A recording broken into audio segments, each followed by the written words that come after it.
ध्यान के संदर्भ में धर्म ध्यान की चर्चा चल रही है। तो बात ध्यान करने की है। वास्तव में बात तो ऐसी है कि ये करने की चीज नहीं है, ये होने की चीज है। जनागम की भाषा कुछ ऐसी विचित्र है कि चरणानी योग की भाषा हमेशा चाहिए की भाषा में होती है कि हमें रात्रि में भोजन नहीं करना चाहिए, मुनिराजों को 5 महाव्रतों का पालन करना चाहिए, 5 समितियों का पालन करना चाहिए। वस्तु स्थिति ऐसी नहीं है। जब 6वें साधना गुणस्थान की भूमिका होती है तो उनका कैसा व्यवहार होता है उसका नाम चरणानी योग है कि उनको हिंसा, झूठ, चोरी, कुशील प्रवृत्ति की वृत्ति रंच मात्र भी नहीं होती। बस इसका नाम पंचमहाव्रत है। यदि वो चलेंगे तो, चलना जरूरी नहीं है, तो 4 हाथ जमीन देख के चलेंगे। बोलेंगे तो हितमित प्रिय बोलेंगे। भोजन को जाएंगे तो 32 संतराय 40 दोष टाल करके करेंगे। मलमूत्र का भी क्षेपण करेंगे तो देख के करेंगे, कोई जीव जंतु का घात ना हो जाए। कहने का आशय ये है कि वास्तव में तो होता है, स्थिति ये है, लेकिन चरणानी योग की शैली का ये नेचर है कि वो हर बात को चाहिए की भाषा में कहना है। तो हमको ऐसा भ्रम हो जाता है कि हमको कुछ करने के लिए कहा जा रहा है। प्रथमान योग की भाषा ऐसा था, ऐसा था, ऐसा था, ऐसा था, ऐसी होती है।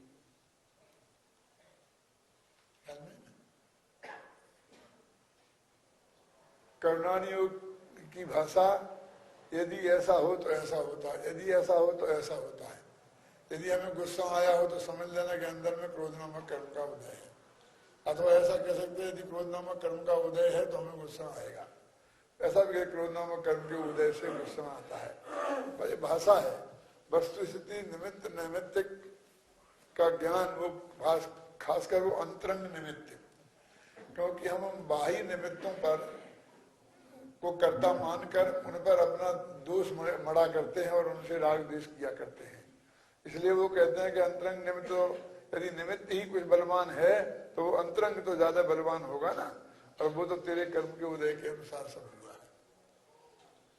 तो वो इनकी भाषा ऐसी है। अध्यात्म की द्रव्यान योग की भाषा बिल्कुल है की भाषा है। तो ध्यान किया नहीं जाता, होता है। दुनिया में भी ऐसा कहते हैं, राग द्वेष के बारे में भी एक कहते हैं प्रेम किया जाता है, हो जाता है। कहते कि नहीं कहते?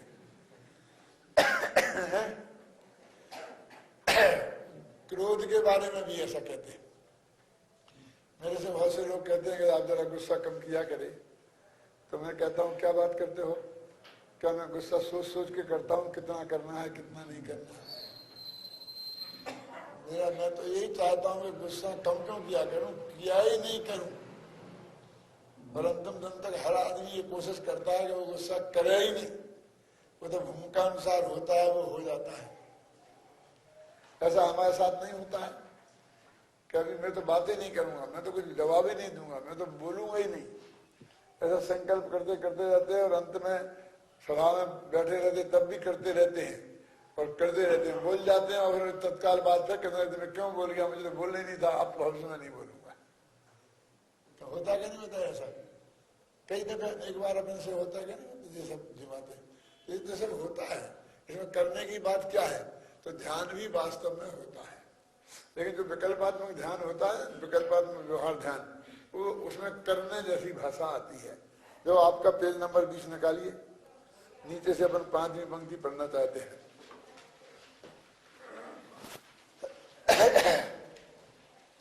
व्यवहार धर्म ध्यान चिंतनात्मक होता है, देखो विकल्पात्मक होता है, और निश्चय धर्म ध्यान चिंतन के निरोध रूप निर्विकल्पक होता है।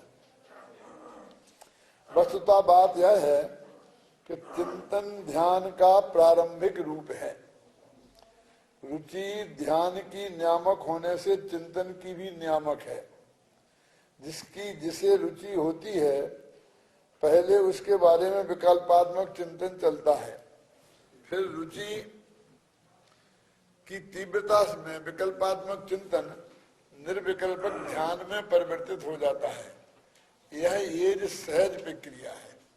ध्यान की प्रक्रिया एज में का होता है। कैसे होता है कि आप बुद्धि पूर्वक तो आप क्या करेंगे, अपने आप ही सामायिक की विधि बताई ना, वो सामायिक ही तो है ध्यान।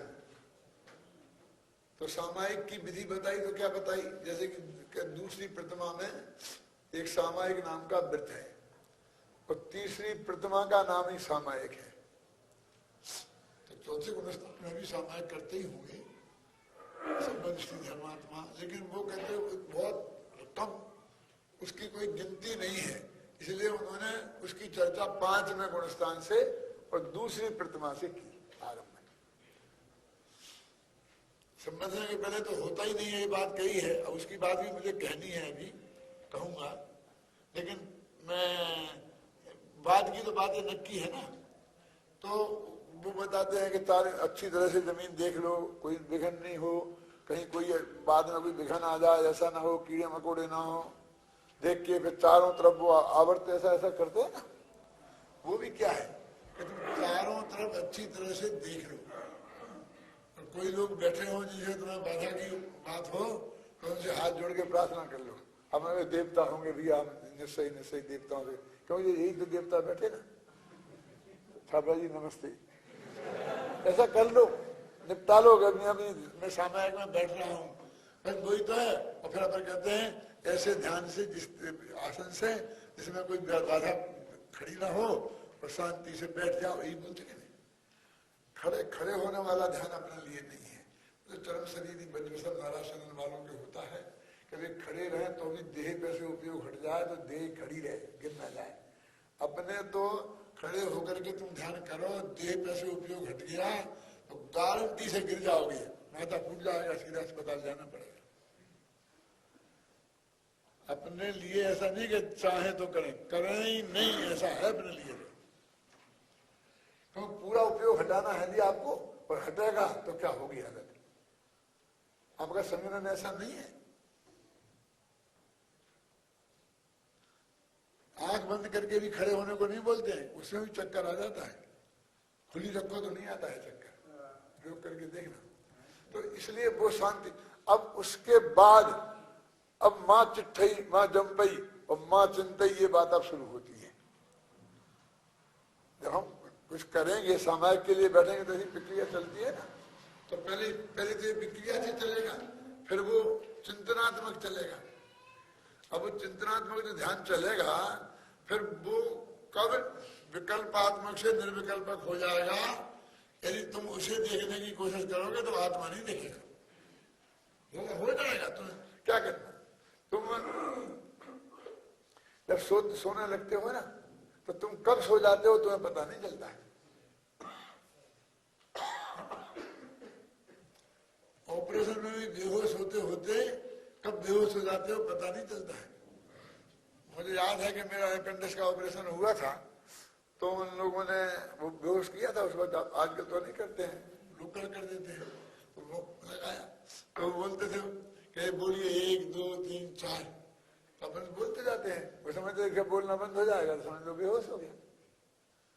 तो अपन को ही मालूम पड़ता है कि बोल रहे हो, हमारी आवाज बिल्कुल धीमी पड़ती जा रही है। तो जब तक वो आवाज हमको मालूम पड़ती रहती है तब तक हम बेहोश नहीं है। और जब वो हमारा बोलना बंद होता है तो हमारा ज्ञान, हमने कब बोलना बंद कर दिया हमें पता नहीं रहता है, और जानता है कि वो बेहोश हो गए। ऐसे ध्यान की स्थिति भी ऐसी है।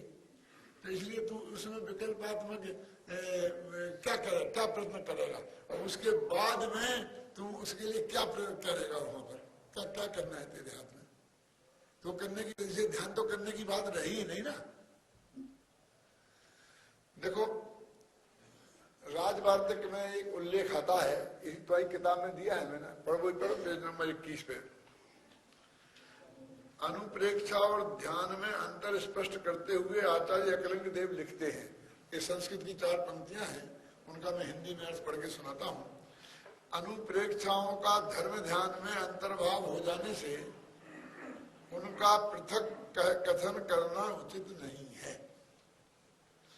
यदि कोई ऐसा कहे तो उसका कथन ठीक नहीं है, क्योंकि अनुप्रेक्षाएं ज्ञान प्रवृत्ति विकल्प रूप है। तो क्या है ये प्रश्न ऐसा क्यों खड़ा हुआ? क्योंकि अपन ने सूत्र बोला था ना, सा गुप्ती समिति धर्मानुपेक्षा परिचय जय चारित्र। तो अनुप्रेक्षा के पहले धर्म है 10, और 10 धर्मों में एक तप नाम का धर्म आया, और तप नाम के धर्म में एक ध्यान नाम का तप आया, इसलिए बात खड़ी हुई। अब वो कहते थे 12 भावनाएं की जो तुम जो भी बता रहे हो, कौन क्या बताया तुमने?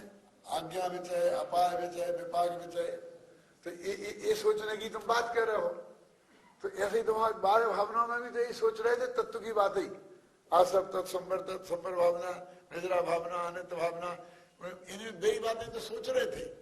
तो ये कहते वो जो धर्म ध्यान वहां पर जो 4 तप में जो एक ध्यान नाम का तप था, उसमें जो 12 तप थे, उनमें वाचना प्रेक्षणा अनुपेक्षा, उस स्वाध्याय नामक तप में वो धर्म ही ध्यान तो गए, तप है ना, तो उस तप में ये आ जाता है क्या? उसमें ध्यान नाम का एक तप भी है। तो फिर यहां अलग से क्यों कहते हो? तो कहते नहीं, अनुप्रेक्षा ज्ञान प्रवृत्ति विकल्प रूप है, ये भाषा है ना? क्या है? ज्ञान प्रवृत्ति विकल्प रूप है कि जब चिंतन, और आगे पूरा पढ़ लेते हैं। अनित्यादि विषयों का चिंतन जब ज्ञान रूप होता है तब वह अनुप्रेक्षा कहलाता है। और जब अनित्यादि विषयों में चित्त एकाग्र होता है तब वह धर्म ध्यान नाम पाता है। इसमें सर्वाधिक महत्वपूर्ण बात जो ये है वो ये है, इतना तो तुम्हें समझ आएगा, वो विकल्पात्मक रहा और फिर वो निर्विकल्प हो गया। अभी तो अपना वजन इस पे है ना, अब मैं जरा पलटी मारता हूं। क्या कहेगा? अनित्यादि विषयों का, क्योंकि 12 भावनाओं में अनित्यादि का चिंतन होता है। तो अनित्यता किसकी सोची जाती है? कि शरीर की, संयोग की, अनित्य है, ये असरण है, ये असार है। क्यों? ये संयोग हमेशा साथ नहीं रहेगा, आत्मा अकेला ही रहेगा, ये संयोग हमसे भिन्न है, ये संयोग अपवित्र है। ये 6 भावना तो सीधी संयोग की, अनित्यादि की चिंतन की बात आई ना। तो अनित्यादि का चिंतन जब विकल्प रूप रहता है तब तो उसका नाम क्या होता है? अनुप्रेक्षा। और जब वो निर्विकल्प हो जाता है तो उसका नाम धर्म ध्यान पड़ता है। ठीक है? अब क्या है मरम? कि अनित्यादि का चिंतन। अपन तो कहते हैं अनित्य तो पर्याय है, अनित्य तो हटा दो, निकाल दो अनित्य को। तो अपना जो भगवान आत्मा नित्य है, त्रिकाली ध्रुव है, वो दृष्टि का वो बनाओ, वो ध्यान है। क्यों? अच्छा भाई, समझे मैं क्या कहना चाहता हूँ? हम तो भी ध्यान के ध्यान ना, मुमुक्षुओं को भी समझने के लिए बहुत माल है। अभी अपन चलाना चाहें से ना तो 5-7 दिन और चला सकते हैं, एक पंक्ति से पढ़ेंगे तब। और वैसे तो 1 दिन में भी अपन कर सकते हैं पूरी किताब। तो आप भी समझ आए ना क्या क्या कह रहे हैं? तो फिर पढ़ो इसमें। अनित्यादि विषयों का चिंतन जब ज्ञान रूप होता है, अब ध्येय क्या हो गए? अनित्यादि विषय। तब वह अनुप्रेक्षा कहलाता है जब अनित्यादि विषयों के में चित्त एकाग्र हो जाता है। एकाग्र चिंता निरोध ध्यान है ना, दादा आप बोलते थे ना, तब वह धर्म ध्यान नाम पाता है। और संस्कृत में भी देखो, अनित्यादि विषय चिंतनम यदा ज्ञानम तद अनुप्रेक्षा विपदेशो भवति, यदा तदैकाग्र चिंता निरोधा तदा धर्म ध्यानम। कितना क्लियर है?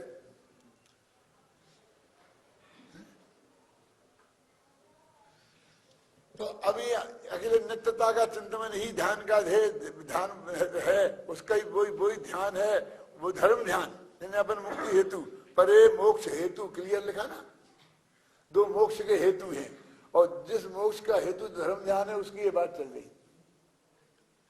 तो अकेला वो त्रिकाली ध्रुवी है और कुछ नहीं है, ऐसी बात नहीं है। मुख्यता उसकी ही है।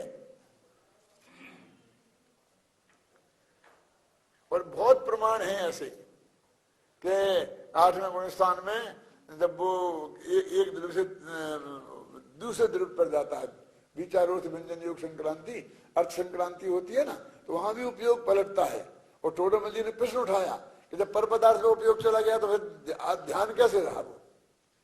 तो उन्होंने कहा जो वीतरागता कायम है ना उतनी, इसलिए ध्यान रहा। उतनी उतनी प्रकृतियों का बंद हो गया, सब हो गया, वो सारी चीज शुद्धोपयोग रहा, वो कहते हैं।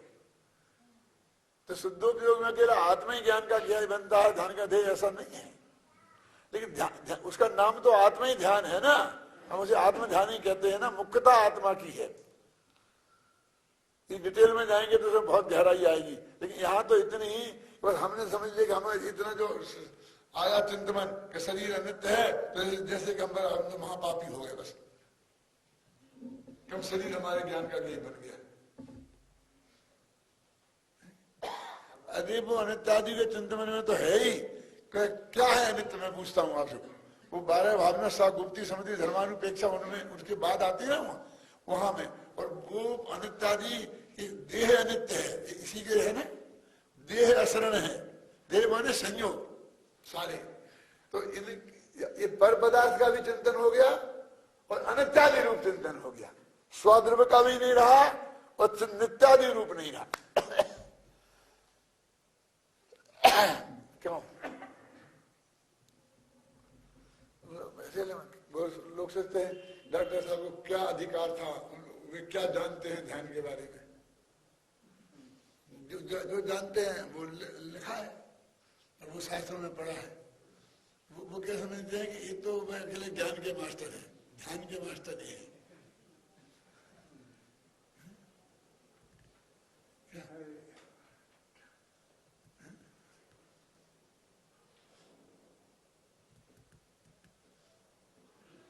क्या जो लिखा ना अनित्यादि माने भी क्या क्या होता है। देखो फिर आगे बढ़ते हैं अपन। यदि हम उक्त कथन पर गंभीरता से विचार करें तो एक बात अत्यंत स्पष्ट है कि निर्विकल्पक धर्म ध्यान होने के पहले होने वाली ज्ञान प्रवृत्ति विकल्प रूप अनुपेक्षा में शरीर आदि संयोगों की अनित्यता, असरणता, असारता, भिन्नता, असुचिता आदि का चिंतन होता है। और जब विकल्प रूप चिंतन का निरोध होकर उसी विषय वस्तु में चित्त निर्विकल्प रूप से एकाग्र हो जाता है, तब वह धर्म ध्यान नाम पाता है। माने पर के आश्रय से भी निर्विकल्प दशा होती है। और सोचना, पढ़ना, देखना।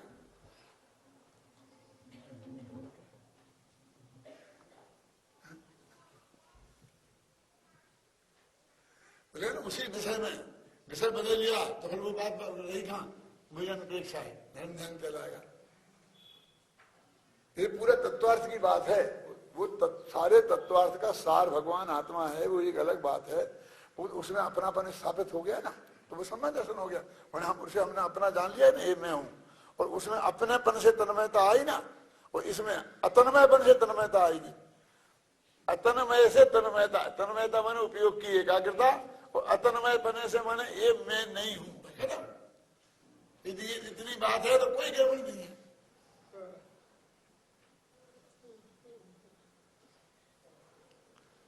जब अपने सूक्ष्म ज्ञान में अब उसको लंबाओ कितना कि एक समय की पर्याय का गे नक्की है। अपन ने कई दफे बताया ना मध्य प्रकरण में, यहाँ पर स्वावरण सूक्ष्म लक्षण योग्यता ही पत्नी समर्थन व्यवस्था देती। तो अब तुम वहां से हटा के यहाँ लगा, इसका क्या अर्थ है? क्या करो इसमें? उस पर्याय की योग्यता में जब ज्ञान गे बनना होगा वो बनेगा। तेरी वो जो उतनी वीतरागता खंडित नहीं हुई तो कुछ कोई तो आकुलता की बात नहीं, चिंता की बात नहीं है। वो जो अंतर्भूत में अंतर कहते हैं ना, आत्मा का आत्मा एकाग्र चिंता निरोधम ध्यानम, तो उसमें केवल ज्ञान जिससे होता है, उस ध्यान में भी परज्ञेय ज्ञान का गे बनते हैं, ध्यान के ध्येय बनते हैं। क्या मतलब? एकाग्र चिंता निरोधो ध्यानम है ना, वो बराबर वहां से वो गुणस्थान गिरता नहीं है। छपक श्रेणी में भी होता है, तो छपक श्रेणी में से नीचे कोई जीव उतरता है। विचारों से व्यंजन योग संक्रांति होती है ना, तो वो उसमें और अभिचारम द्वितीय जो आता है द्वितीय ध्यान, तो वो 11वें गुण स्थान तक जाता है ना, वो सारी परिस्थितियां बनती हैं। तो इसलिए उसमें भी ज्यादा डिटेल में बारीकी में जाएंगे तो बहुत बात निकलेगी। स्थूल रूप से इसलिए प्रोग्राम में ये लिखा है कि सूक्ष्म क्या है और स्थूल क्या है। हम क्या समझते हैं कि अध्यात्म माने सूक्ष्म और करुणान योग माने स्थूल, लेकिन बात उल्टी है कि जो अपने ज्ञान में आ सके, त्रयोपम ज्ञान में तर्क युक्ति से आगम से वो अपने, उसका नाम है स्थूल। और जो अपने ज्ञान जहां पे काम नहीं करे वो केवल भगवान की बात से ही मानना पड़े, उसका नाम है सूक्ष्म। तो फिर कर्म, कौन कर्म का कब उदय हो, कितना क्या होता है, कहाँ कैसा होता है, वो सारी जो बातें हैं ना, जैसे अब ये बताया अभिचारम द्वितीयम, और ये सब केवल ये सूक्ष्म है। और वो जो करुणानियों की किस कर्म का उदय कहाँ क्या होता है वो सब सूक्ष्म है, समझे ना। आलू में आनंद जी में ये सूक्ष्म है। अरे दादा सुमेर पर्वत 1 लाख योजन ऊंचा है, ये सूक्ष्म है। तो भाई सूक्ष्म और स्थूल की परिभाषा क्या है, कोई परिभाषा तो बनाओ भाई। सूक्ष्म बात है, हम नहीं उसका कर सकते, साथ में लिखी, हम तो आपको वो बता सकते हैं। और हमें उसमें माथा मारना भी नहीं चाहिए। साथ में तो ऐसी लिखी, लेकिन आप बताओ तो हाँ तुम भी शास्त्र के विरोध में खड़ा है और हमें भी विरोध में खड़ा करना चाहता है क्या? उसमें माथा मारना ये मुक्ति के मार्ग का विरोध है। क्यों? कि निर्णय तो तेरे माथा मारने से कुछ होने वाला नहीं है, और खुद संसार में पड़ेगा और दूसरे को संसार में डालेगा, ख्याल नहीं ना। इसलिए अब अपनी बात तो ये चल रही है कि इसमें मूल मुद्दे की बात कि वो ध्यान कैसे होता, अपने किया नहीं जाता है, होता है तो कैसे होता है। तो अपन जब विकल्पात्मक में स्थिति में थे तो अपन जैसे बैठे ध्यान की मुद्रा के लिए बैठे सामायिक करने, तो अपन जो बैठे ऐसे बैठ गए जैसे सावधानी से। अपन वो इतनी सी तो विधि है जो 2 मिनट में समझाई जा सकती है। अब उसके लिए महीनों की ट्रेनिंग शिविर लगाने की क्या जरूरत है। जब दीक्षा देते हैं, दूसरी प्रतिमा देते होंगे किसी को मुनिराज, तो वो बता देते भाई बेटा ऐसे सामायिक करना, तो शुरू के की विधि बता देते, और बीच का तो सारा मामला है करने का। वो असली समय तो बीच वाला मामला है, वो विधि तो सिर्फ इतनी सी है। साइकिल चलाने की बेटा कितनी बड़ी विधि है, एक किताब लिख दो 200 पेज में बन जाती साइकिल चलाने की विधि पे। इतनी सी तो विधि है कि फिर सीट पे बैठ जाओ, दोनों हाथ हैंडल पे रख लो, पैडलों पे पैर रख लो, सामने देखो और पैरों से पैडल चलाओ और हाथ से जहां मुड़ना हुआ मुड़ते जाओ। अब क्या करें, 3 लाइन में तो खत्म हो गई, कौन सी किताब लिखें। अब बाकी तो प्रैक्टिस का काम है, उपयोग की स्थिरता का काम है। तो चिंतन करेगा, उसमें जैसा तेरा मन लगेगा तो वैसे कैसा ऐसे मन हटेगा, तो अनंतादि का चिंतन से नहीं हट जाएगा। वो जो काम होना है जिसके लिए वो तुम कह रहा है, वो अनंतादि के चिंतन से ही। हमने 12 भावना काय के लिए बताई कि वहां से शुरू करना मिथ्या दृष्टि से, और वो वहां तक जब तक मुनिराज हो 6वें गुण स्थान तक वो निरंतर 12 भावनाओं का भाती रहना, ये काय को बताई थे, उनके लिए बताई नहीं कि सही की क्या करना, सही के चिंतन से क्या करना। हाँ, तो बात क्या चल रही थी कि वो पहले होता है चिंतन और फिर होता है ध्यान। जब तक वो विकल्पात्मक है तो उसका नाम है चिंतन, और जब वो निर्विकल्प हो जाएगा तो उसका नाम है ध्यान। इतनी बात नक्की हो गई ना अभिनंदन जी। अब वो ये लिखा है शास्त्रों में और वेस्टर्न फिलोसफी में भी कि अटेंशन को डाइवर्ट कौन करता है, तो का इंटरेस्ट। इसका हिंदी में अनुवाद किया है, रुचि ध्यान की नियामक है। मैंने बीए में फिलोसफी ली थी तो उसमें साइकोलॉजी भी थी, और साइकोलॉजी की जो किताब थी उसमें 10 चैप्टर थे, 10। एक लर्निंग मन स्मृति, सीखना, फिर स्मरण करना, फिर ध्यान करना, ऐसे 10 चैप्टर थे हैं? तो उसमें ये बात आई है ना, तुम लोगों ने पढ़ी है? तब बताइए, हम नहीं बताइए कि रुचि ध्यान की नियामक है। तो ध्यान हमें किस चीज का होता है कि जिसमें हमारी रुचि होती है उसका ध्यान होता है। अब रुचि तुम्हारी विषय के साथ में पड़ी है और ध्यान करो तुम आत्मा का, कैसे हो जाएगा? जिसमें हमारा इंटरेस्ट होता है उधर ही हमारा ध्यान जाता है, ये नियम है। तो इंटरेस्ट तो हमारा 5 के विषय में है, सुख बुद्धि तो उसमें पड़ी है, तो सारा हमारा ध्यान तो उधर ही केंद्रित है। हम सारे काम कितने ध्यान से करते हैं। फर्स्ट डिवीजन वैसे ही थोड़ी आ जाती है। गोल्ड मेडलिस्ट बिना ध्यान के आता है, खुद बनता है कोई आदमी। उस विषय में ध्यान नहीं, उपयोग एकाग्र नहीं हो तो होता है। तो अभी तो ध्यान में तो हम मास्टर है, ध्यान की तो हमें बराबर प्रैक्टिस है। हाँ, लेकिन जहां रुचि है, तो अब सवाल तो रुचि बदलने का है। तो रुचि कैसे बदल जाएगी? ऐसी बदल जाएगी जिसमें हमारी सुख बुद्धि है, उसमें रुचि होती है ना। तो हमको ये विचार नहीं करना पड़ेगा कि विषयों में सुख नहीं है, और होगा भी थोड़ा बहुत तो ये बिखर जाने वाले हैं, एक क्षण बाद बिखर जाएंगे, है ना। और ये असली सुख तो आत्मा में है। अब वो एक दफा हुआ तो अनंत काल तक नहीं है। अनंत काल यथा तथा सब परिणय। तो ये विचार के बिना हमारी इंटरेस्ट बदलेगा कैसे, रुचि बदलेगी कैसे, है ना। और जब तक आत्मा की रुचि नहीं हुई, आत्मा में अपनापन नहीं आया, तब तक तुम लाख कोशिश करो लेकिन आत्मा का ध्यान नहीं होगा। हमारी वो ऐसी बातें है ना, वो मैं उदाहरण देता हूं अकबर का, कि अकबर सुबह आया और आते ही एक सामने चपरासी दिखा, इधर क्या है, जा बुला ला, जा बुला ला। वो उसको पूछने की हिम्मत नहीं हुई कि मैं किसको बुला लाऊं, और भागा। क्योंकि कभी ऐसे मौका नहीं पड़ता था ना, जो सामने आ गया राजा सामने, उससे कह दिया। अब बाहर घबराए कि पता तो है नहीं किसको बुला के ले जाऊं, और अब द्वारा जाके पूछूंगा तो बहुत डांट पड़ेगी, उस डर के मारे वहां भी नहीं जा पाए। और ज्यों-ज्यों देरी होवे त्यों-त्यों भीजे कामरी, ज्यों-ज्यों भारी हुए। बहुत घबराए, पसीना से तरबतर हो गया, वहां से बीरबल आया। क्यों घबरा रहा है, क्या बात है कि साहब ऐसा हुआ। हमने पूछने की हिम्मत नहीं हुई, उन्होंने घबराया, वो मैं भाग गया, क्या करूं। ये ऐसी बात है।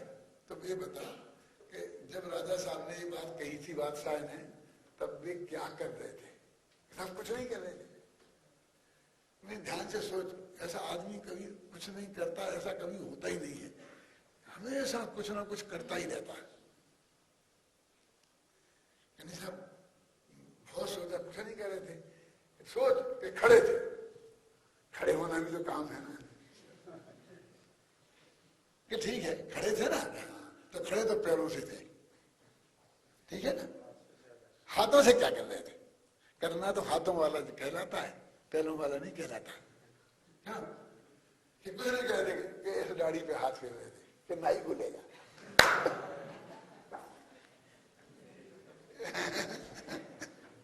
तो वो नाई को ले गया। और राजा सोच रहा था कि नालायक भाग गया, पूछा नहीं कि किसको बुलाना है, और मैंने भी भूल गया बताना, अब लाएगा किसको दे। अब वो चला ही गया, तो वो भी ये विकल्प में थे और वो भी। लेकिन वो नाई को लेके आ गया तो बादशाह को बहुत आश्चर्य हुआ कि गजब हो गया। मेरे यहाँ ऐसे ऐसे बुद्धिमान लोग चपरासी की पोस्ट पर पड़े हैं।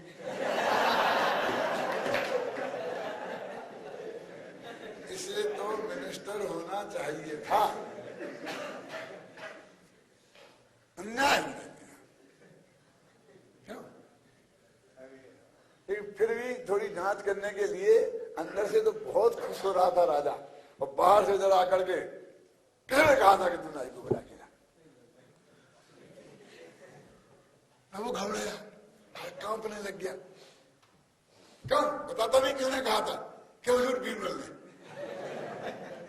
कि ठीक है जो मैं सोच रहा था वो बात सही है। ये तो मिनिस्टरों का काम है, ये चपरासियों का काम।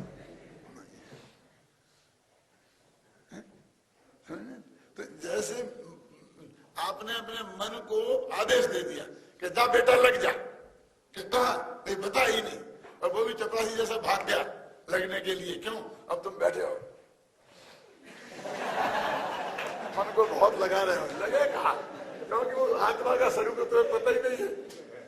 आत्मा को वो जानता तो है ही नहीं, किसमें लगे।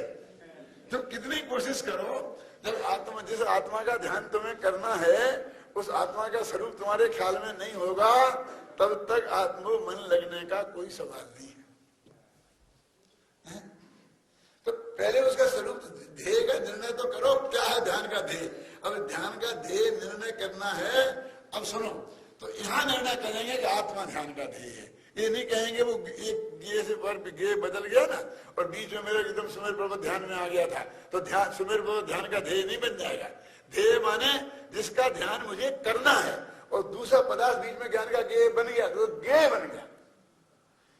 नहीं समझ? जैसे आप यहाँ से में बैठे बैठे जा रहे हैं, तो आप बाहर खिड़की तरफ आप क्या करो, जब नींद खुली हुई है ऐसे बैठे हो तो खिड़की के सामने देख रहे कितने पेड़ आपके ध्यान में आते जा ज्ञान में आते जा रहे हैं। तुम्हें ध्येय है कि गे? लेकिन तुम किसी चीज को कि आगरा का ताजमहल आए तो बराबर ध्यान से देखते हो ना कि ताजमहल, तो वो ध्येय हो गया। जो तुम्हारा उद्देश्य है, उद्देश्य ध्येय माने उद्देश्य समझ लो कि जैसे तुम्हें जानना है वो ध्येय, और बाकी जो ज्ञान के गे बन रहे वे ध्येय नहीं है। क्या नहीं, ऐसा नहीं कि वो ध्येय बन गया, जो ज्ञान का गे बन गया वो ध्येय बन गया, उपयोग स्तर हो गया वो ध्येय बन गया, ऐसा नहीं है। इस चीजें तो बीच में बहुत ज्ञान का गे बनती रहती है, समझिए ना। उपयोग की एकाग्रता से भी ध्येय नहीं बनता है वो हमने नक्की किया ना, जो हमें जानना है, जिससे हमारा आत्म कल्याण वजह हमने अपनापन स्थापित किया है, इसलिए वो ध्येय हमेशा त्रिकाली ध्रुव भगवान आत्मा ही रहेगा, भले कोई ज्ञान का गेत अनित्यादि का चिंतन हो जाए। अनात्यादि का चिंतन हमारा ध्येय नहीं होगा, तो अब ध्येय का अंतर समझ में आए ना क्या फर्क होता है। तो ऐसा वो फिर हमको जो दूसरी दफे जाते हैं तो हमें पता रहता है। देखो अभी हम कलकत्ते से आए प्लेन से, तो जब आगरा पे से हमारा प्लेन गुजरा तो उसने पायलट ने एक घोषणा करी कि अब हम ताजमहल के ऊपर से जा रहे हैं। यहाँ से आधा घंटा पहले जब हम आए ना, उसके आधा घंटा पहले कि अब हम कलकत्ता से आए ना तो आगरा के ऊपर से गुजरे, हम ताजमहल के ऊपर से जा रहे हैं। तो एकदम प्लेन में ऐसी हलचल मच गई कि सब खिड़कियों की तरफ उठ के इधर इधर इधर इधर सब झांकने लग गए, दिखने लगे। हमें क्या हमें समझ में नहीं आया, अपन तो अपने धुन में थे, अपन ने सुनी भी नहीं कि उसने ये बोला है। जब वो हमारी बगल में आ गया, हमारी खिड़की से 2-4 लोग चैंट गए, तो हमने कहा ये क्या बात है, क्या बात है, कि सब ताजमहल ताजमहल। तो अब समझ कि वो हमारा अवग्रही हमने ध्यान से देखे तो ताजमहल दिखा के नहीं दिखा, मुझे तो नहीं दिखा था, उन लोगों को दिखा होगा। अब समझे ना, लेकिन हमारा ऐसा अवग्रह बनता है, हमारा उपयोग केंद्रित नहीं होता, तो हम 25 में बैठा हमें ताजमहल जैसा दिख भी गया होगा तो अभी हम नहीं कह हमें दिखाया था, हम नहीं बता सकते क्योंकि हमारा वो अवग्रह होकर रह गया, ये अवधारणा हुई नहीं। तो अब गे बनना तो कहेंगे ना उसको, और एक अपेक्षा से गे भी नहीं बना ये भी कह सकते हैं। तो आगम में दोनों तरह के कथन आएंगे तो घबराना नहीं है। क्या नहीं लिखा है अकेला आत्मा ही ज्ञान का गे बनता है, कोई पदार्थ गे लिखा रहे दो। तुमको अर्थ करने की पद्धति नहीं आती जनागम की, इसलिए तुमको घबराहट होती है। हमारे पास तो भय खाते हैं ना, भय से हमें ना कौन से उपचय सद्भुत व्यवहार न से, अनुचय शुद्ध व्यवहार न से, सद्भुत व्यवहार न से, उपचय सद्भुत व्यवहार न से, शुद्ध निश्चय न से, अशुद्ध निश्चय न से, परम शुद्ध निश्चय न से, हमें बहुत खाते हैं। हम खटा लेंगे, उसमें क्या घबराने की चिंता करने की बात है। आगम में कितना लिखे होंगे, ले जाते हैं दिखाते। आज ही मेरी किससे बात हुई थी, मेरे को लोग बता रहे थे देखो ये लिखा ये लिखा। मैं क्यों घबराते हो, एक पर्चा था कोई पर्ची में बता रहे थे, ये क्यों घबराते हो। ये अपन कहते हैं ना एक द्रव्य दूसरे द्रव्य का करता नहीं है, ये पक्की बात है ना। और ये इसने ये किया उसने ये किया और तुम ये करो ये मत करो, ये कितना मिल जाएगा आगम में, 1 लाख दफे मिल जाएगा, 1 लाख प्रमाण मिल जाएंगे संस्कृत और प्राकृत भाषा के। तो एक के लिए घबरा रहे, तो फिर तुम आत्मा अकर्ता है ये समझ ही नहीं सकते, क्योंकि करने के तो मिलेंगे 1 लाख प्रमाण, अकर्ता का मिलेगा 1 प्रमाण। ठीक है कि नहीं। फिर तुम क्या करोगे, वो क्या समझोगे, सब कुछ नक्की है,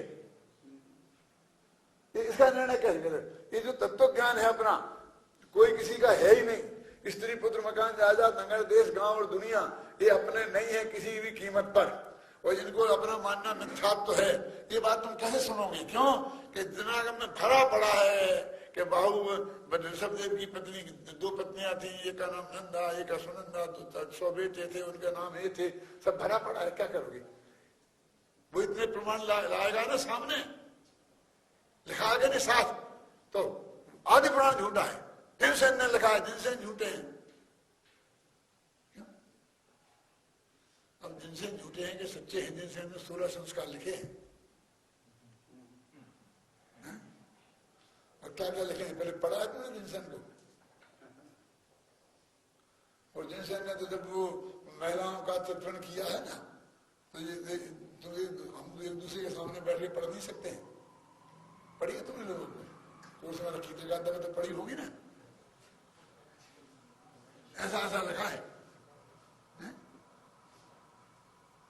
क्या करोगे? वो उसमें तो ये भी लिखा है कि पवनजय अंजना को देख के बेहोश हो गए, बेहोश हो मत जाना, नहीं पिटाई पड़े। क्यों घबराते हो? क्या लिखा है? ये क्यों लाते हो? राजवार्तिक में ये लिखा, राजवार्तिक, मेरी भी किताब में राजवार्तिक लिखा। तुमने राजवार्तिक पढ़ा है? मैंने राजवार्तिक पढ़ा है, 14 वर्ष की उम्र में पढ़ा था, और फिर भी कई दफे पढ़ा है। और अभी भी मैंने जब ये लिखा है ना, इसके पहले मालूम क्या किया था? अन्ना जी ने राजवार्तिक, श्लोक वार्तिक, सरवार सिद्धि, सारी इन सूत्रों की टीकाएं उसमें से निकाल करके, क्योंकि दादा ये किताबें उठा के पढ़ने वाली नहीं है, मैं चाहे जितनी कहूँ, तो उन्हें टाइप करा करके, और फिर मेरे को इतना पोथन बना करके, और अमेरिका में चुपचाप मेरी उसमें रख दिया था बैग में, और सारा अमेरिका की सैर करा के लाया, और 6 दफे पढ़ा मैंने उसे वहां। यहाँ तो मुझे फुर्सत नहीं उसे देखने की। जितने है ना 18 सूत्र है, कौन से कहां से? 9वें अध्याय के 27वें सूत्र से 44वें सूत्र तक, और उनकी सबकी ठीक है। श्लोक वार्तिक में क्या लिखा, सर्वार सिद्धि में क्या लिखा, तत्वार्थ राजवार्तिक में क्या लिखा, और जयचंद जी से अर्थ प्रकाश का में क्या लिखा, और 2-4 टीकाएं, और ये सब तो ये पढ़ के लिख रहा है भाई, ऐसा नहीं समझना। ये 26 पेज लिखे हैं ना, तो कम से कम 600 पेज पढ़े होंगे भाई साहब। तुम अपने 5 वर्ष का रिकॉर्ड निकाल लेना, 5 वर्ष में 600 पेज पढ़े हूं तो आ जाना मेरे पास। मनुष्य आतंकित क्यों करना चाहते हो? आतंकित क्यों होना चाहते हैं? क्या है इसमें? तो अभी क्या बात कर रही थी कि रुचि, ध्येय का मतलब, आत्मा को ध्येय लिखा तो उसका अर्थ ये है कि हमारा उद्देश्य तो, ध्येय तो इस आत्मा का ध्यान है, और बीच में कोई ज्ञान का ध्येय बन गया तो बन जाए, लेकिन उसके बनने से हमें उससे राग तो पैदा नहीं हुआ, तो हमें कोई दिक्कत नहीं। छोटे मछलियां भीतर तक कायम रही तो बात खत्म। ठीक है, अब अपन आगे बढ़ते हैं। क्या बात चल रही थी कि रुचि ध्यान की नियामक है, और इसीलिए रुचि चिंतन की भी नियामक है। तो पहले हमारी रुचि जागृत हुई, फिर चिंतन हुआ, फिर चिंतन से और ज्यादा रुचि जागृत हुई, तो ऐसा परस्पर चलता है। कैसे चलता है ना, देखो कॉलेज में लड़का लड़की पढ़ने जाते हैं, तो क्या हुआ, पहले दोनों की साइकिलें टकराई, फिर आंखें टकराई, फिर एक दूसरे को जानने का विकल्प खड़ा हुआ, फिर एक दूसरे पूछा तुम कौन हो, कहाँ हो, नहीं पता बताया, और दूसरों से पूछा ये किसकी लड़की है, कहाँ की है, कौन सा लड़का है, कौन सी क्लास में पढ़ता है, क्या है, क्यों। फिर धीरे धीरे परिचय हुआ, परिचय प्राप्त किया, परिचय से प्रेम बढ़ा, ज्यों ज्यों प्रेम हुआ त्यों त्यों और गहरा परिचय प्राप्त किया, ज्यों ज्यों गहरा परिचय प्राप्त हुआ त्यों त्यों और अधिक प्रेम हुआ, और ऐसे ऐसे आते एक दिन ये पोजीशन आ गई कि दोनों ने संकल्प कर लिया कि शादी करेंगे तो एक दूसरे नहीं तो कौन ही रह जाएंगे। और जो ये प्रक्रिया है ना, वही प्रक्रिया आत्मा के अनुभव की है। तो विकल्प है कि आत्मा क्या चीज होती है, तो थोड़ा उससे परिचय किया, फिर शास्त्र पढ़े, फिर देखा, फिर और रुचि जगी, फिर और पढ़ा, फिर और पढ़ता, और करते करते अंत में आ गई कि मैं तो देह छोड़ने के पहले इस भगवान आत्मा के दर्शन किए बिना रहूंगा ही नहीं, रहूंगा ही नहीं, रहूंगा ही नहीं। यही तो प्रक्रिया है, और क्या विधि है। इसके लिए कितने हैं, मैं 2 मिनट में सिखा दिया, ये महीनों के साथ लगाने की जिसमें क्या जरूरत है। लेकिन इतनी हिम्मत नहीं थी कि अपने माँ बाप से जाकर के ये बात कह दें। अभी के जमाने की बात है, 10-5 साल बाद तो जमाना बहुत आगे बढ़ जाएगा। क्यों? पिताजी को पता चल गया लड़की की कि ऐसा ऐसा मामला है, तो उसने सोचा कि देखो ज्यादा गड़बड़ किया तो हम क्या खलनायक बन के रह जाएंगे, क्या बोलते हैं, कौन सा विलेन बन के रह जाएंगे, और होना तो वही है। ये तो अब भी आज तक ऐसा हुआ नहीं है, वो तो उनका तो वे शादी तो हुई ही, और वे माँ बाप ही विलेन बन के रह जाते हैं। क्यों? इसलिए भलाई इसमें ही है कि चुपचाप स्वीकार कर लो। तो उसने लड़के को बुलाया कि बेटा हमने तुम्हारी शादी करने का नक्की किया है। नहीं, अभी तो मैं 4 साल पढ़ाई करना, फिर मुझे करना, पर मुझे नौकरी भी तो ढूंढनी है, फिर मैं बाद में सोचूंगा। ठीक है, तुम मेरी पूरी बात तो सुन ले कि मैंने तेरी शादी फला सेठ की फला लड़की से करने का नक्की किया है। तो एकदम 4 साल न मालूम कहाँ गायब हो गए, तो तुझे कल्पना भी नहीं की थी।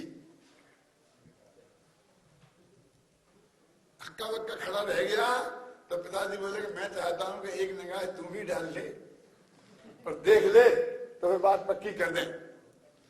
कि साहब मैं क्या देखूंगा, आप अनुभवी मैं क्या समझता हूँ, बाहर से चमड़ी देख लूंगा तो क्या होता है, आपके ऐसे पुराने अनुभवी आदमी हैं, आप जो करेंगे सब ठीक है। समझे ना? नहीं ठीक है नहीं, अभी हम 4 दिन बाद तुम दोनों की सगाई कर देंगे, लेकिन शादी मई-जून में होगी, क्योंकि तुम्हारी अप्रैल के अंत में परीक्षाएं हैं, अभी जनवरी चल रही ना। ठीक है, ठीक है नहीं, पूरी बात सुनो कि एक 4 महीना है ना, इन दिनों में तुम एक दूसरे के घर के चक्कर नहीं काटोगे। ठीक है साहब, नहीं काटेंगे। एक और सुनो, क्या हमारे फोन के बिल नहीं बढ़ना चाहिए, समझे ना? 20,000 की बिल आने लगते हैं, एकदम मामला गड़बड़ होते ही, उससे ही माँ बाप को अंदाजा लग जाता है कि कुछ गड़बड़ है। ठीक है। एक बात और सुनो कि तुम इतने दिनों में एक दूसरे के बारे में सोचोगे भी नहीं, एक दूसरे को ध्यान में भी नहीं लाओगे, एक दूसरे का ध्यान भी नहीं करोगे। पापा बहुत हो गई, आगे नहीं चलेगी, क्योंकि हमारे हाथ में है ही नहीं। जिससे परिचय हो गया, जिससे प्रेम हो गया, जिससे अपनापन हो गया, क्यों? और वो हमारे ध्यान में नहीं आए, ये हमारे बस की बात है। क्यों? मैं पूछता हूं कि उस लड़के को अपनी पत्नी का ध्यान करने की जरूरत है कि नहीं करने के लिए पुरुषार्थ की जरूरत है? बोलो, करने के लिए क्या प्रयत्न करना है? वो तो बिना प्रयत्न के ही आता है। तो तेरा पहले आत्मा का परिचय हो जाए, आत्मा से प्रेम हो जाए, आत्मा में अपनापन हो जाए, तेरे को ऐसा लगे कि अनंत सुख का साधन यही है और सारा संसार दुख स्वरूप ही है, तो फिर आत्मा के ध्यान करने के लिए तुझे कुछ करना नहीं पड़ेगा। आत्मा का ध्यान, आत्मा में ज्यादा ध्यान लगने लग जाएगा तो तेरा धंधा पानी चौपट होने लग जाएगा, तो तुझे कोशिश करके धंधा पानी में थोड़ा मन लगाना पड़ेगा। ये पूछा मैं दादा बैठे, एक किरमत पिता की हमने जब आया सुनी थी पहले बात, किरमत पिता की किताब में लिखा, तुम लोगों ने पढ़ा होगा, तो बस करके भाई वही चर्चा करें। ग्राहक आए दुकान पे, अब वो बात ही करता रहा और हम कोई सुनने ही वाला नहीं उसकी, और खड़ा वापस चला जाए। ये दो दुकान ग्राहक चला गया, ऐसी दुकानदारी है, क्या होगा कि जो द्रव्य में जिस क्षेत्र में ऐसे होता भाई दुकान चौपट हो गई और बंद करके 6 महीने में हम तो छोड़ छाड़ के अलग हो गए। क्या? अरे भाई फिर तो उसमें ध्यान लगाना पड़ेगा प्रयत्न पूर्वक, विषय कसाय में प्रयत्न पूर्वक लगाना पड़ेगा। ये बच्चे हैं तो इनका हमारी ड्यूटी है, इनको पढ़ाना लिखाना, इनकी शादी विवाह करना हमारी ड्यूटी है, हमको थोड़ा करना पड़ेगा। ऐसा यहाँ से ध्यान तुम्हें हटाना पड़ेगा, वहां से हटा के यहाँ करना पड़ेगा, ये बात नहीं है। लेकिन ये प्रक्रिया अपनाओगे तो वो ध्यान की प्रक्रिया तो ज्ञान के रास्ते से गुजरती है। और शिविर तो ज्ञान के लगाए जाते हैं, फिर आत्मज्ञान के, है ना। आत्मा क्या है, परमात्मा क्या है, सात तत्व क्या है, वैद्य स्वरूप क्या है, इसके शिविर लगते हैं। इसके विद्यालय तक खुलते हैं, इसके विश्वविद्यालय भी खुलते हैं, खुलने चाहिए। ये अध्ययन अपने आप होते हैं ना, श्रुत केवली एक उपाध्याय। तो उपाध्याय वो द्वादशांग पढ़ाने के पढ़े हुए होते हैं, और द्वादशांग पढ़ाने के लिए होते हैं, ध्यान सिखाने के लिए कोई उपाध्याय नहीं होता। और कितना पाठी होना चाहिए उस उपाध्याय की क्वालिफिकेशन क्या होना चाहिए? क्यों जैन दर्शन में आचार्य होना चाहिए, ध्यानाचार्य होना चाहिए? क्यों जैन दर्शनाचार्य होना चाहिए कि ध्यानाचार्य होना चाहिए?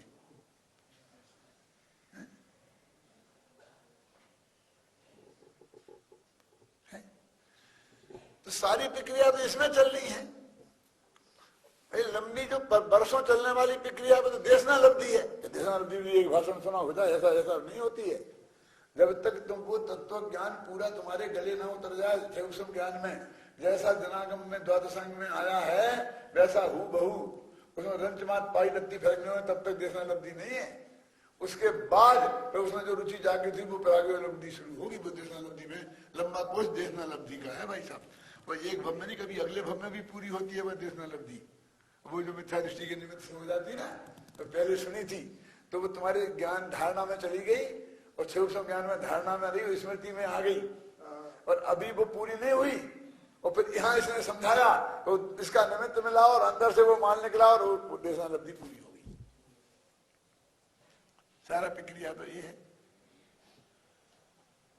इसलिए मैं कहता हूं ध्यान किया नहीं जाता है, ध्यान हो जाता है। इसमें लिखा ध्यान प्रयत्न साध्य नहीं है, सहज साध्य है। इसमें ऐसा वाक्य लिखा हुआ है, आप आगे पढ़ेंगे कहीं तो इसमें निकलेगा ये।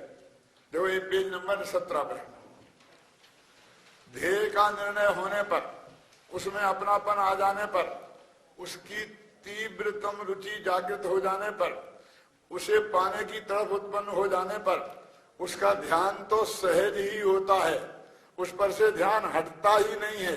इसीलिए तो कहा गया है कि ध्यान यत्न साध्य नहीं, सहज साध्य है। प्रयत्नपूर्वक नहीं किया जाता है ना। वो तो जब जिसमें अपनापन आ जाएगा, तेरी रुचि हो जाएगी, तेरा स्वरूप बिल्कुल बढ़िया तेरे ख्याल में है, सब बात है, तो फिर वो सहज तेरी बात है। देखो ये जो मैं अमेरिका में जाता हूँ तो मैं एक उदाहरण देता हूँ अमेरिका वालों के लिए, वो तुम्हें सुना देता हूँ। वो ये कहता हूँ कि देखो तो तुम अमेरिका यहाँ आए थे तो किस प्रक्रिया से आए बताओ मुझे। कि तुम वहां पर 10-5 हजार रुपये की नौकरी करते थे, और तुम्हारी क्लास फेलो सहपाठी था, वो यहाँ आ गया, वो 10-5 हजार रुपया महीने डॉलर महीने कमाने लगा, मैंने 50 गुनी तनख्वाह उसकी हो गई। क्यों? अब जब तुम्हें ये पता चला तो तुम्हें रुचि जागी, अमेरिका की रुचि जगी। क्यों? फिर तुमने क्या किया कि उससे एक एक बात, क्योंकि वो उसका गुरु था, वो गया था ना, पूरा रास्ता उसे मालूम था वहां जाने का, तो उससे सब बातें पूछी। फिर तुमने और देखी तो फिर लिटरेचर पढ़ा, साहित्य पढ़ा। क्यों? और पूरी अमेरिका की सब बात समझी थी कि नहीं समझी थी, कि ऐसे उठ के चल दिए थे और वहां नौकरी नहीं मिली तो वो सारी प्रक्रिया से तुम पार हो गए थे ना यहाँ आने के लिए। और फिर तुम्हें आखिर सब अपना घर बेच बांच के, इतने पैसा थे ही नहीं गांठ में, किराए के पैसा नहीं थे, तो सारा बेच बांच के उठा करके और यहाँ आ गए थे। वो आजकल मालूम आपको ये अहमदाबाद में ऐसे बहुत एजेंट हैं, तुमसे 10-5 लाख रुपया लेते हैं और वीजा झूठा सच्चा बना कर तुम्हें अमेरिका में घुसा देते हैं। और ये लोग पटेल बिना पढ़े लिखे वहां पर सारा मकान बेच के, गाय भैंसे बेच कर, खेती बेच के चले जाते हैं, और वो वहां जाकर के भिखारी बन जाते हैं। किसी एक घर में बर्तन मलने की नौकरी करते हैं, और बर्तन मलने की नौकरी के भी 1000-2000 रुपये मिलते हैं। $2000 में 1 लाख रुपया महीना। तुम्हें कहते हमारे 10-15 लाख लगे, ये तो महीना 15 महीना में निकल आएंगे। तो अमेरिका में जैसे तुम लोग यहाँ आए हो ना, मोक्ष में जाना इससे बहुत सरल है। अमेरिका आना कठिन है और बहुत खतरा है, मोक्ष में जाना नहीं तो जो मोक्ष मार्ग में गए हैं, चल रहे हैं, रास्ता में है, जिन्हें पता है उनसे तुम पूछो, उनसे समझो, उन जो जिन शास्त्रों में बात लिखी है उनसे पढ़ो और उनसे पढ़कर पूरी बात अच्छी तरह से समझ लो। और तुम्हें ऐसा लगने लग जाए कि भैया यहाँ तो हम जिंदगी में कब तक कलम घिसते रहेंगे, चौका बर्तन करते रहेंगे, यदि हम वहां चले गए तो ये संसार पूरा आसार दिखने लग जाए, हिंदुस्तान आसार दिखने लग जाए और अमेरिका बिल्कुल परमसार दिखने लग जाए। क्यों?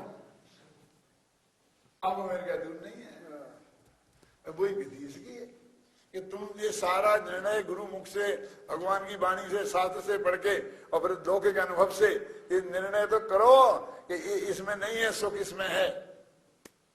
कैसे भी ध्यान नहीं, ये है ध्यान करने की विधि। ये ध्यान करने की विधि तो यही है जो अपन कर रहे हैं। हमें ये दिक्कत है कि हम क्या समझते हैं कि भैया हमें सारी जिंदगी मुफ्त में निकल गई, हमने पढ़ने में निकल गई और हमें तो कुछ कर ही नहीं है। और जो करना था उसको तो तूने नहीं करा, मान लिया। अब जो नहीं करना है, जिसमें तू कुछ नहीं कर सकता, ये अध्ययन करना, ये तो ज्ञान का उपयोग है ना, ज्ञान का प्रयोग है कि नहीं? ये पढ़ना समझना, ये ज्ञान का प्रयोग छोड़कर रमेश जी और रीढ़ की हड्डी का प्रयोग शुरू करें। मूर्ख होना क्या करे, रीढ़ की हड्डी की सीधी कर ले, वो सांस को देखने लगे, शास्त्र देखकर सांस देखने लगे।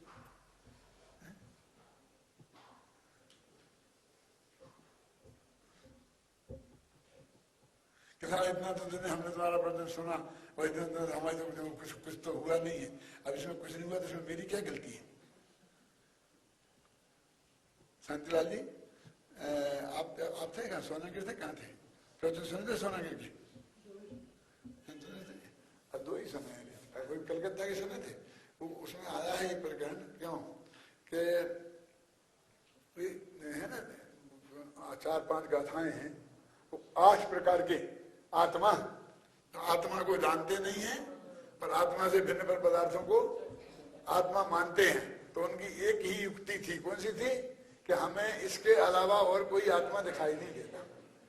खाट क्या है कि खाट 8 लकड़ियों का मिला हुआ एक हिस्सा का नाम खाट है और उसके 8 लकड़ियों के अलावा हमें कोई खाट दिखाई नहीं देती है। तो हम तो ये मानते हैं कि 8 लकड़ियां ही खाट है। ये उनका तर्क था कि हमें और दिखाई नहीं देता। 8 जब तक है तो आचार्य ने यही कहा कि हमें साफ दिखाई दे रहा है, क्या करें? हमें 8 लकड़ियों से भिन्न उस खाट पे सोने वाला आत्मा अलग दिख रहा है। इधर लगा खाट पे सोने वाला पुरुष जैसे साफ दिखाई देता है, हमें दिखाई दे रहा है। तुझे शरीर के अलावा कुछ आत्मा दिखाई नहीं देता, तो इसलिए मानता शरीर आत्मा है। हम कहते हैं हमें शरीर में शरीर से भिन्न आत्मा दिखाई देता है। तो उन्होंने कहा हम तुम्हारी बात कैसे मान लें, हमारा अनुभव नहीं मानेंगे। तो ज्ञानी का अनुभव मानना, क्या ज्ञानी का अनुभव मानना? तुम कहते हो कि हम तो 20 साल से 25 साल से कर रहे हैं और हमें तो कुछ पता ही नहीं चला, हमें तो कोई लाभ हुआ ही नहीं। और हम कहते हैं हम भी 25 साल से कर रहे हैं, हमें तो बहुत लाभ हुआ। किसकी माने? बोलो, जिसे लाभ हुआ है उसकी माने कि जिसे लाभ नहीं हुआ है उसकी माने? क्यों? बोलो जुगराज जी, उन लोगों का सर्वेक्षण करके आओ ये जो विपස්සना में और काय में गए हैं, होके आए हैं और खूब लाभ हुआ है उन्हें। वो जो लाभ हुआ है ना, एक दफे कहना कि भाई साहब ये मुझे वो लाभ जो हुआ है वो बता दो, मैं जरा कैसेट लगा लेता। कैसेट लगा लेना, मुझे सुना देना क्या क्या लाभ बताते हैं। बस उनका ब्लड प्रेशर ठीक हुआ होगा, डायबिटीज ठीक हुई होगी, कमर ठीक हुई होगी, हैं? और क्या लाभ हुआ होगा? यदि तेरे को यहाँ तुम्हें सुनने के बाद लाभ नहीं हुआ तो तेरे ढंग से सुना नहीं, पढ़ा नहीं जनवाणी को। कहता जनवाणी को स्वाध्याय से हमें कोई लाभ नहीं हुआ। अब भगवान तो कहते हैं कि गारंटी से, क्या कहते हैं? स्वाध्याय करना चाहिए। क्या है? जो जानते शास्त्र से क्षय हो इसलिए तुम कहते मुझे तो उठा ही नहीं हुआ। अब आचार्य की बात मानेंगे, तेरी माने। बोलो, दिव्य मोह क्षय हो इसलिए स्वाध्याय करना, ये कहने लगा दिव्य मोह क्षय हो इसलिए ध्यान करना चाहिए। स्वाध्याय लगा ना, प्राकृतिक की पंक्ति बोलो।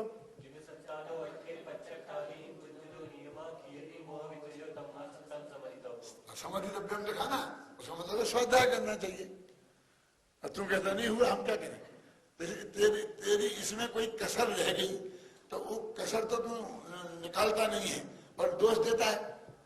देखो, एक लड़का लड़का, मेडिकल का लड़का, भी वो काला अक्षर भैंस बराबर कुछ नहीं जानता था, बस बीएससी पास होके गया था मेडिकल के बारे में, शरीर के बारे में। और 5 साल में वो बिल्कुल पक्का डॉक्टर बन जाता है, और उसे दूसरे का ऑपरेशन पेट छीनने का अधिकार मिल जाता है कि नहीं मिल जाता।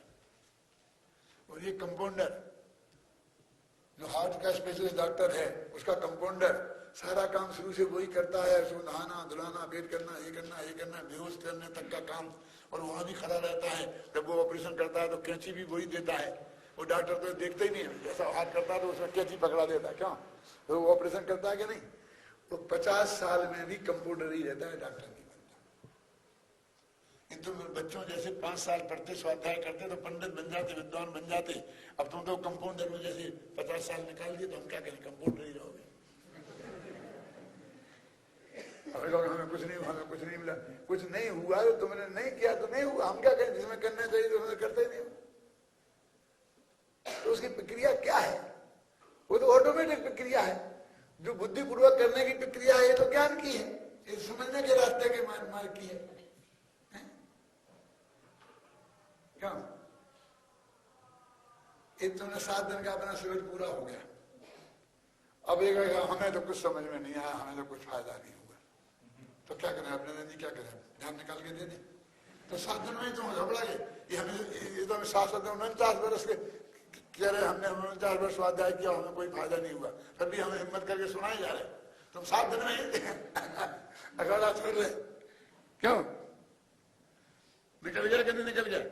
जुगराज जी कितने वर्ष की उम्र? 75 वर्ष के हो गए, 79 हो गए, ये बराबर 20 वर्ष की 22 वर्ष की उम्र से ये बराबर स्वाध्याय में जानते जाते हैं। मुझे याद है, मैंने कलकत्ता बहुत पहले व्यवहार किया था, 50 साल पहले, तो वो जैन स्कूल के बारे में, तो उस कमेटी में आप थे, है ना? तब से ये कर रहे हैं। अब नहीं है तो मैं क्या करूं? नहीं है तो नहीं है। चलो 50 में के 1 आध साल वहां भी बर्बाद करके आ जाओ। है? क्या है राजमार्ग? तो ये है जो अपने शास्त्रों में है और भगवान की वाणी के अनुसार है कि एक दफे तुम निर्णय तो करके भगवान आत्मा क्या है, वो सुख का भंडार है, मेरी सुख शांति उसमें ही है, उसके प्रति रुचि जागृत कर, उसमें अपनापन ला, फिर देख कैसे ध्यान नहीं होता है। नहीं होगा तो हम